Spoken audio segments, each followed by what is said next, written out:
Au fil de la Seine, voici Paris qui déroule sa carte postale. À bord du bateau Mouche, deux couples d'Américains venus du Texas et de l'Oklahoma. C'est magnifique le soir. Ces façades sont très lumineuses. Ces bâtiments sont inondés de lumière. Ça, c'est le musée d'Orsay. Qu'est-ce que c'est beau. C'est vraiment classe. Paris est une ville incroyablement romantique. C'est la ville des amoureux. Mais nos touristes américains ont un petit côté aventurier, une envie de passer à travers le miroir glamour de la ville lumière. On va aller faire un tour dans les banlieues et voir à quoi ça ressemble. Je suis intriguée par leur mauvaise image. Je m'attends à une zone de guerre là-bas et j'ai envie d'y aller. On en a moins entendu parler depuis les émeutes d'il y a quelques années, donc j'ai envie d'aller voir ce qui s'y passe. Oh regarde, c'est le Louvre. Ne rate pas ça. Demain, on va où déjà? Ça s'appelle comment? Aubervilliers. Aubervilliers. Aubervilliers, introuvables sur leur plan. Yeah. That sounds great. Alors attends, c'est où? À Aubervilliers, c'est au nord-est. Oh, mais ce n'est même pas sur la carte. C'est de l'autre côté du périphérique. On ne sait pas à quoi s'attendre. On n'en a jamais entendu parler. Ces touristes d'un nouveau genre veulent sortir des sentiers battus et s'échapper loin des monuments célèbres. Banlieue parisienne ou quartier nord de Marseille, le béton attire de plus en plus de curieux. Pas d'agence de voyage, ce sont les habitants eux-mêmes qui jouent désormais les guides. Il n'y a pas de risque. En fait, la délinquance, c'est aussi lié à des trafics, à l'économie parallèle. Donc si on n'est pas dans cette économie parallèle, on n'a pas de problème. Le tourisme de banlieue existe depuis plus de 20 ans. Le concept est né à New York. Aujourd'hui, des Français visitent le Bronx, ancien ghetto, aussi facilement que Manhattan. Dans les pas de Matthew, New-Yorkais de toujours. Il y avait un gros trafic de crack et de cocaïne. Ça tournait beaucoup. La criminalité a explosé ici. Entre fantasme et réalité, qu'est-ce que les quartiers en marge des circuits touristiques ont-ils à offrir? Que vient-on y chercher? Comment les habitants perçoivent-ils la venue de ces nouveaux visiteurs? Balade inédite au pied des tours.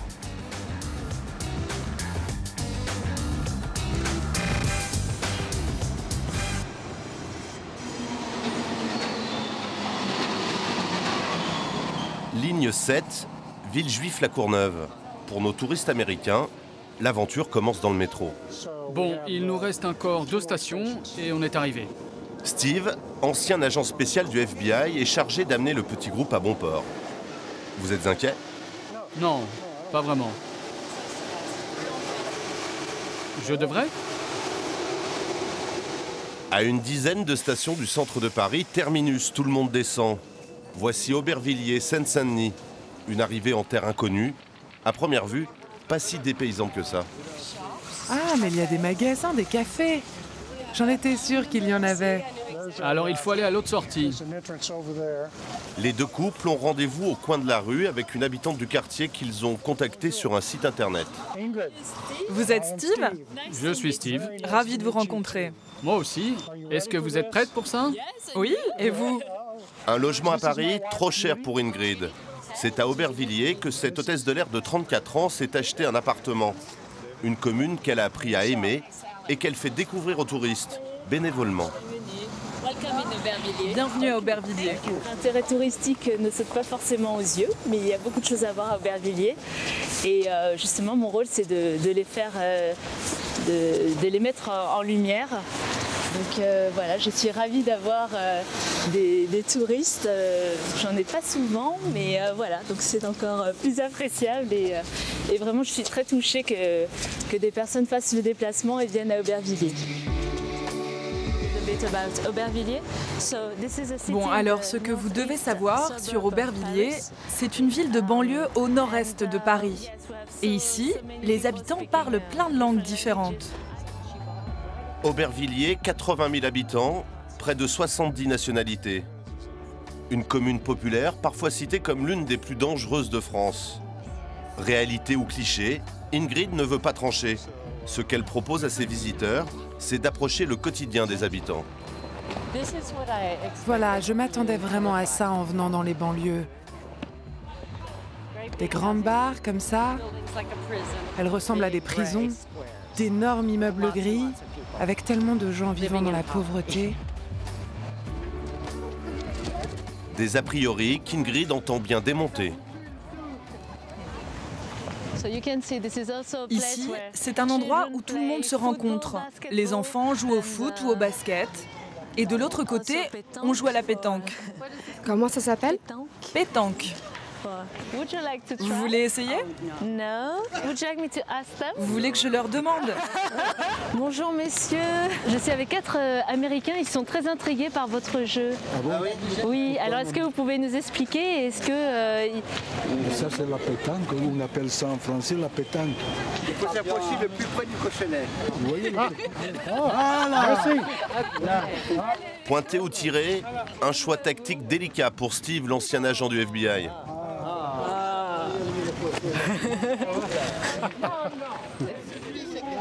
Vous êtes content de voir des touristes venir à Aubervilliers?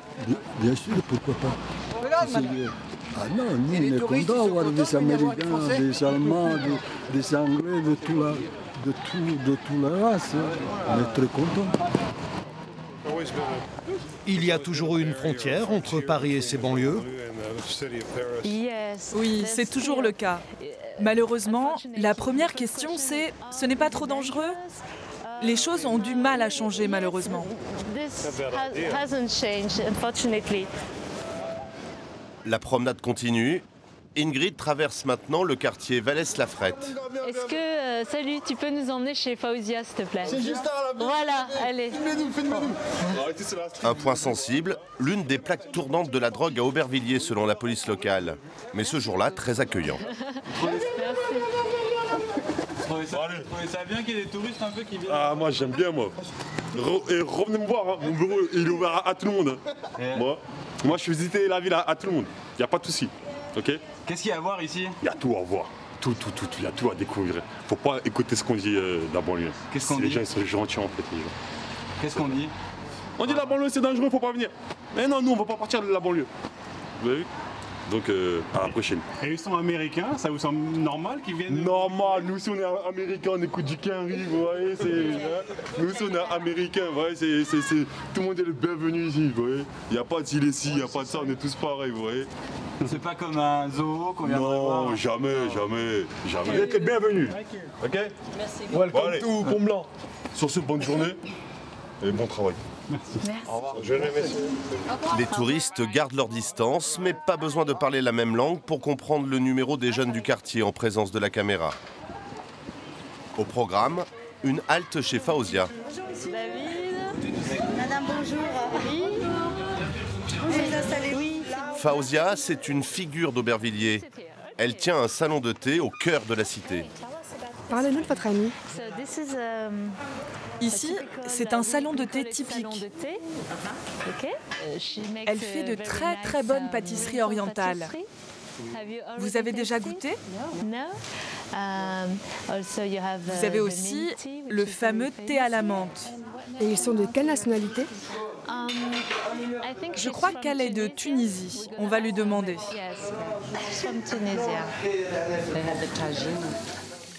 Fauzia va leur faire partager sa culture culinaire. L'arrivée de ses clients, pas comme les autres, suscite sa curiosité. Je voulais vous demander, vous venez d'où? Where do you come from? Les États-Unis. On vient des États-Unis d'Amérique, d'Oklahoma. Moi, je vis dans un ranch. Ils vivent dans un ranch, dans l'Oklahoma, aux États-Unis. D'accord. Et qu'est-ce que vous en pensez de notre petite ville? What do you think about Aubervilliers? Oh, c'est tellement sympa. On a passé une super bonne journée. Ils ont passé une très bonne journée. Et on a rencontré des gens adorables. Ils disent qu'ils ont rencontré des gens vraiment sympathiques. Quand est-ce que vous êtes arrivé à Aubervilliers? Moi, je suis arrivée en France dans les années 82 et j'habite depuis 89 à Aubervilliers. Je n'ai jamais quitté Aubervilliers. D'accord. Merci.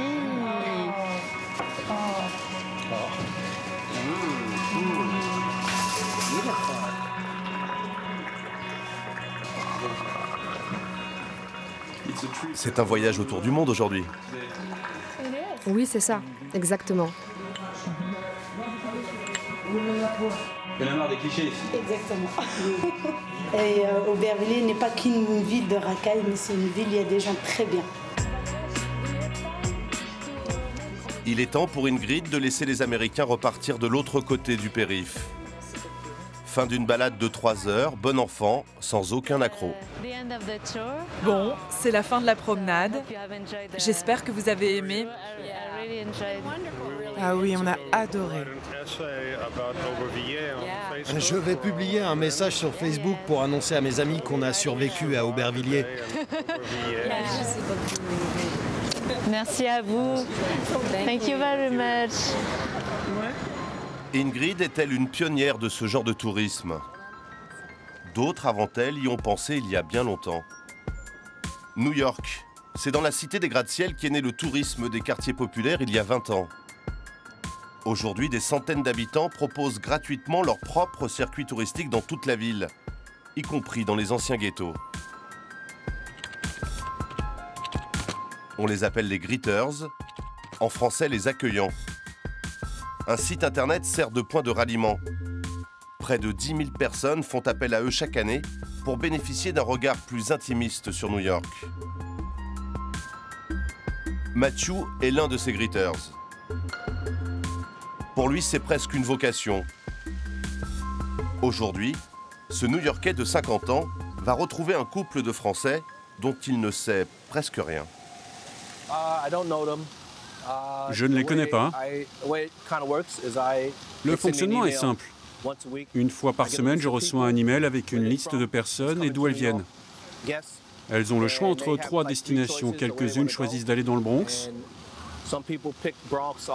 Je les accompagne parce que j'ai grandi dans le Bronx et à Harlem. Ma grand-mère vivait là-bas. Ça fait longtemps que je fais ça et j'aime beaucoup et je suis très fier d'être un greeter. Au milieu de la foule de Times Square, voici donc Dominique et Olivier. Ils habitent à Carcassonne, ils passent une semaine à New York. C'est leur premier séjour, mais pas question de se contenter de la Statue de la Liberté. Voir uniquement Manhattan, Times Square et les quartiers les plus célèbres, c'est passer aussi à côté de ce qu'est la réalité de New York. Et nous, ce qui nous intéresse, c'est aussi la vie à New York. Ce n'est pas les vitrines, les illuminations, c'est la vie à New York, comment le voient les New-Yorkais, comment ils le vivent. Le rendez-vous avec leur guide bénévole Matthew, leur hôtel sur la 32e rue. Bonjour. Enchanté, Matthew. Et vous? Dominic. Dominic. Oliver. Oliver? Yes. Oliver? Oliver? Yes. Okay. Okay, so, Donc on est parti pour le Bronx. Vous êtes d'où en France? South of France. South. Là, le sud. De Paris à Aubervilliers pour les touristes américains, de Manhattan jusqu'au Bronx pour nos vacanciers français, d'un continent à l'autre, le métro est le trait d'union entre 2 univers. Vous voyez, ça c'est une carte touristique typique. Et le Bronx n'y apparaît pas. Ça remonte à bien longtemps, il y a 25 ou 30 ans. On ne voulait surtout pas que des touristes aillent là-bas. On pensait qu'il pouvait leur arriver de gros problèmes. Un long trajet de près d'1 heure avant d'arriver à destination, le Bronx. Un quartier longtemps gangréné par la violence des gangs et les trafics de drogue. Aujourd'hui, le Bronx est sorti de son marasme. Ici, c'est l'un des principaux boulevards du Bronx. Et c'est marrant parce que presque dans toutes les villes que j'ai visitées, pour une raison qui m'échappe, il y a toujours une rue que l'on compare aux Champs-Élysées. Et ici, c'est donc les Champs-Élysées du Bronx.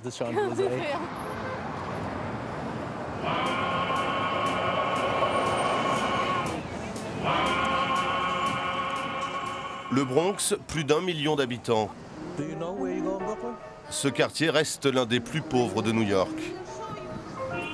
Une mosaïque de communautés, toute une culture de la rue.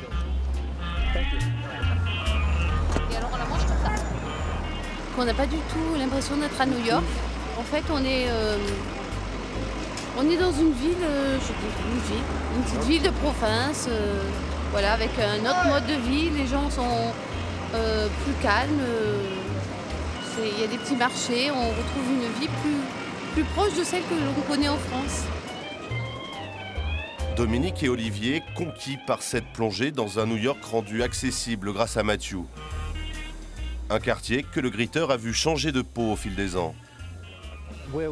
Là, exactement où nous marchons, c'était une ligne imaginaire. À gauche, c'était le quartier où je vivais. Des Noirs et des Hispaniques qui étaient majoritaires. En face, le quartier était italien. Un vieux quartier italien. Il existe encore, même s'il a un peu changé. Quand on était jeune, si on traversait, on pouvait avoir des problèmes. Il y avait bien plus de tensions raciales. Aujourd'hui, accompagné des Français, ce n'est plus cette démarcation imaginaire que franchit Matthew, mais les portes du Max Deli. Ici, c'est un endroit très prisé par les gens du quartier. Un marché, un petit morceau d'Italie en plein Bronx, installé dans le quartier depuis les années 40. C'est vraiment très dépaysant là. Là, c'est l'antithèse. Vous attendiez à ça? Absolument pas. Alors là, c'est génial. Le caramel pop. Ici, le patron des lieux, c'est David, sicilien pure souche. Je fais le guide depuis 15 ans. Les greeters apportent beaucoup au Bronx, parce que les Français, les Italiens ou les Allemands ne savent pas que les vrais New-Yorkais vivent dans le Bronx. Pas à Manhattan, où on ne peut pas se permettre de vivre dans un appartement. À Manhattan, vous travaillez, vous avez un boulot, mais c'est difficile d'y vivre. Tous ces gens ici travaillent et vivent ici. Je vous garantis que les Français, les Italiens et une grande partie des Européens qui voient les films avec Robert De Niro, qui vous dit qu'il n'y a que des mafieux ici, ce n'est pas vrai. Les gens ici travaillent dur, sont fiers de leur héritage et de leurs racines.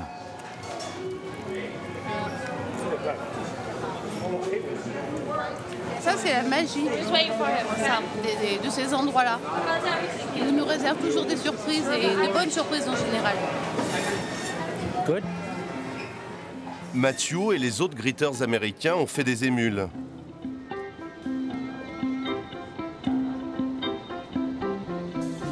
Retour en région parisienne, dans le Val-de-Marne, le 9-4 comme on l'appelle. Dounia, 23 ans, et Diane, 22 ans, sont toutes les deux étudiantes. Elles habitent La Haye-les-Roses, 30 000 habitants, une commune dont elles apprennent à devenir les ambassadrices. Les deux jeunes filles ont été spécialement formées pour devenir les guides de leur quartier. La mairie n'a pas hésité à financer cette initiative. Les élus suivent avec intérêt cette forme de tourisme, espérant à terme des retombées économiques. Là, on dit que c'est une maison avec des références régionalistes. Là, c'est typique néo-normande avec toute l'architecture, donc croupe néo-normande, les faux pans de bois. Dans une dizaine de jours, Dounia et Diane seront sur le terrain.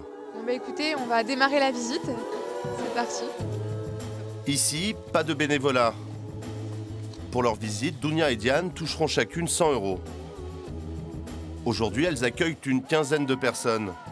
Le tourisme de banlieue n'est pas réservé aux seuls touristes étrangers en mal de pittoresque. Il s'adresse aussi aux habitants des communes environnantes. Des bars HLM au petit pavillon, Dounia a découvert un autre univers.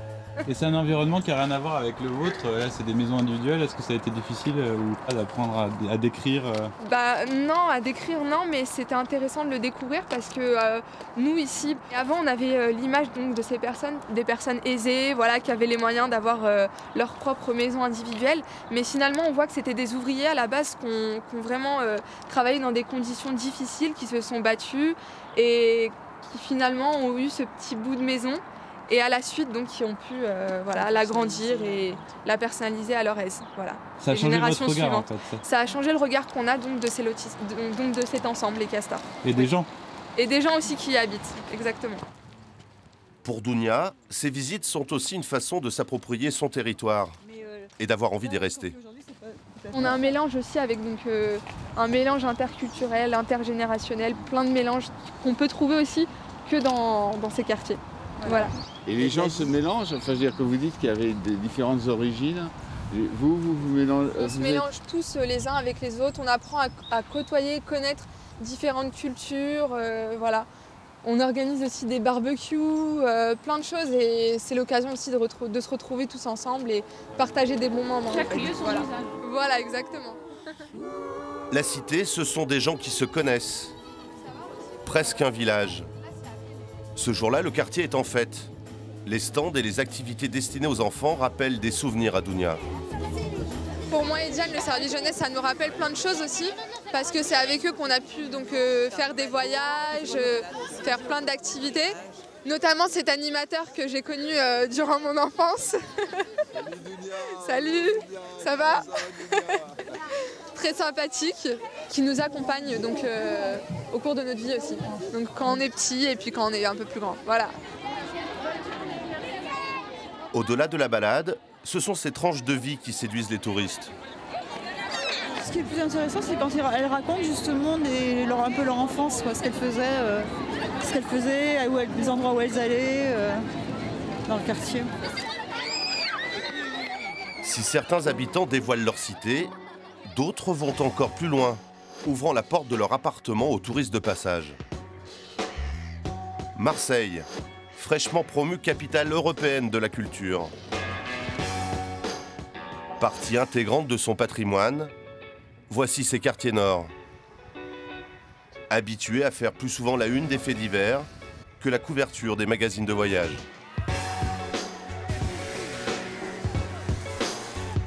Au-dessus du port autonome, le quartier populaire de la Cabucelle. Nous sommes chez Virginie, 49 ans. Actuellement sans emploi, elle prépare la venue de ses prochains touristes de passage. Voilà, donc là c'est le quart d'heure préparation. Faire une belle chambre, je ne suis pas super douée, mais j'essaye. Là vous accueillez qui aujourd'hui? Un jeune couple avec un jeune enfant, donc pour moi c'est une première fois. Parce que d'habitude j'ai que des couples sans enfants, mais voilà, aujourd'hui ce sera avec enfants.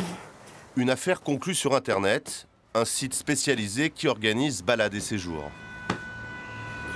La mauvaise réputation à Marseille, c'est quand même une vieille histoire. Bon, bien sûr, en ce moment, c'est le problème des cités, des tueries, bien sûr, c'est très grave. Je sais qu'il y a beaucoup de gens qui sont concernés dans le quartier, mais il y a aussi autre chose dans les quartiers nord, à savoir la mer, les collines et une richesse patrimoniale à découvrir. Le savon. Virginie est aux petits soins. Héberger des visiteurs est devenu pour elle une source de revenus non négligeable. C'est avec les touristes qu'elle parvient à améliorer ses fins de mois. Pour vous, c'est un petit plus, un petit complément qui arrondit les fins de mois? À 40 €, enfin à 36 € exactement la nuit, ça fait, voilà, ça fait, on va dire à 40, 4 x 3, 120 ou 160 € par mois. Donc ça reste quelque chose de minime, mais enfin, c'est toujours un petit complément. Bonjour. Enchantée, Virginie. Bonjour. Enchanté, ouais, bienvenue à Marseille. Bonjour. Merci. Voilà la pièce de séjour. Et puis voilà, vue sur la mer, comme souvent dans le quartier. Et puis la chambre, on va se débrouiller. Voilà, là, écoutez, on va... oui, on va aller chercher le pique-nique. On va s'installer tranquillement, voilà. Du coup, j'ai préparé un petit pique-nique maison. Hein. Eh ben, très bien. Voilà, j'ai mis la table, bon, j'ai fait une petite salade. On peut aller voir sur le balcon? Oh, ouais, mais je vous en prie, allez-y. On a une belle vue d'ici. Vous avez de la chance, c'est qu'il fait beau seulement depuis hier. On a l'impression d'être encore en hiver. Hein, voilà, donc... Donc là, on est content de trouver le soleil. Ça fait plaisir, ouais, un peu de soleil. Voilà, bon, super. Pour Sandra, Mathieu et le petit Elliot, un séjour de 48 heures chez Virginie. Le choix d'une immersion dans ces quartiers où se multiplient les règlements de compte. On veut voir de nos yeux voilà, ce côté de la ville Et puis on espère y trouver plein de bonnes choses. On ne peut pas s'arrêter aux mauvais côtés qui sont véhiculés par les médias. On ne peut pas s'arrêter à ça, il y a des problèmes, il y en a partout. Et nous, on est venus voir justement ce qu'il y a de bon.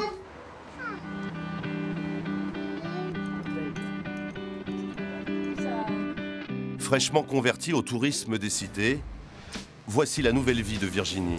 Ah bah c'est ouvert. Faire découvrir le patrimoine de son quartier. Alors il faut faire très attention parce qu'il y a des gros trous. D'ailleurs mon immeuble, on va le voir là. Voilà, on voit le toit, voilà.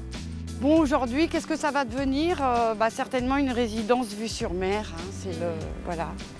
C'est notre destin à nous. Il n'y a plus grand chose à voilà. faire. La star du quartier ici, c'est Yves Montand. Alors il est né dans cette, il a habité toute sa jeunesse dans cette impasse, l'impasse des Mûriers. Donc là par exemple, on voit bien que c'était un hôtel et aujourd'hui transformé en logement social, mais vous voyez, vue sur mer, salon, à l'époque c'était très bourgeois, hype.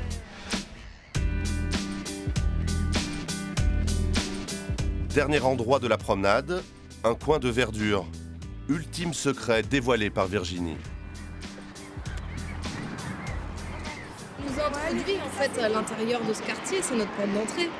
Parce que sinon, on aurait pris un guide, on serait allé, enfin un guide, je veux dire papier, on serait allé dans le centre-ville et je ne sais pas s'il y aurait des pages sur ces quartiers-là, sur les quartiers nord. Et avec Virginie, on découvre ce qui n'est pas écrit. Voilà. S'inventer son propre séjour en banlieue. Comme Sandra et Mathieu, ils sont déjà des centaines à avoir visité les quartiers nord. Sans tabou, ni angélisme. Juste de belles balades et des rencontres.